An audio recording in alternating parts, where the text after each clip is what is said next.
Just maybe, some of you are sitting here in this room right now or watching from Livecast and living in the fear of your own stories. I mean, just take a look around. Look to the person to your right. Look to your person to your right, yeah. Look to your left.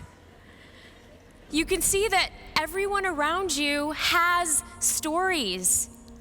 They have their stories that brought them here in this hall today.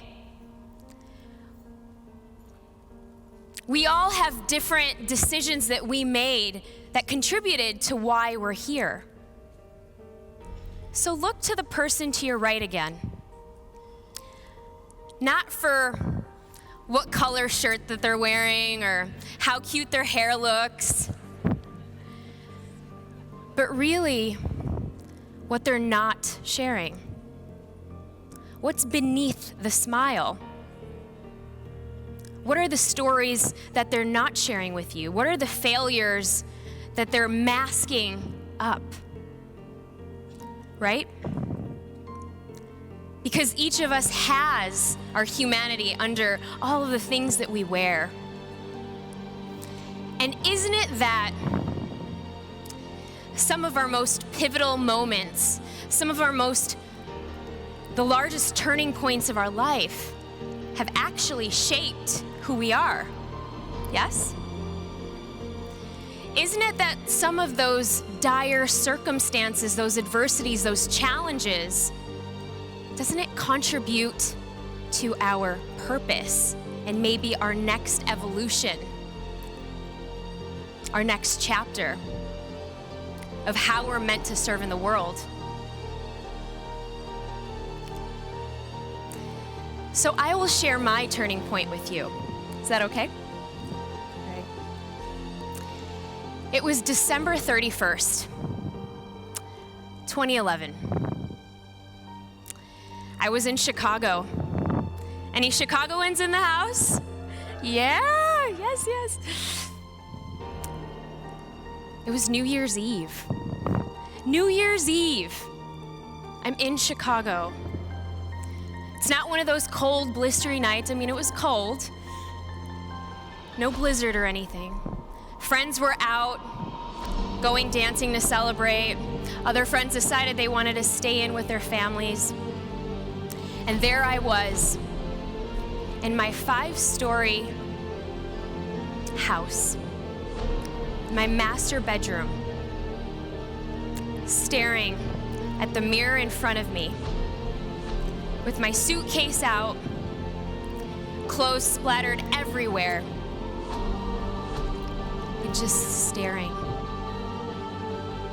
I actually was in fetal position, and I was afraid. I was afraid for my life. I stared at that mirror, and I said to myself, how in the world did you get here? How did you get into this toxic, abusive relationship? You see, to the external world, I had climbed every pinnacle of success. I wasn't even 30 yet. To the external world, I was a thriving cosmetic dentist with a flourishing practice. To the external world, I was married, picture perfect life, success, beauty, everything. How many follow? To the external world, this Filipino Indian girl who was an orphan, who lost her mother, her father, and brother, was doing well for herself. But on December 31st, she was afraid, she was lost, and she was confused. She had been living a lie. And so in those moments, In those moments, I frantically decided.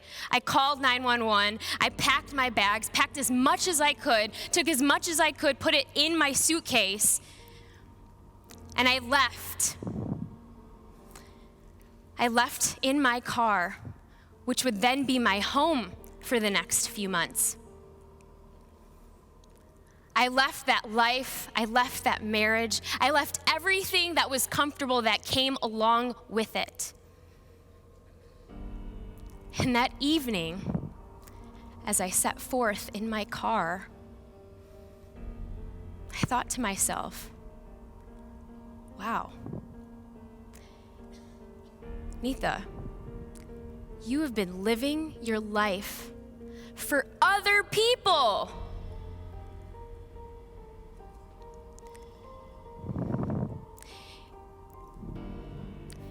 You have been living to please others. This is not what you wanted, but it's what everyone else wanted. It's picture perfect. It fits the box. So over the course of the next few years, as I would leave my toxic relationship, I would leave the life that I knew, I would finally find the journey back to myself.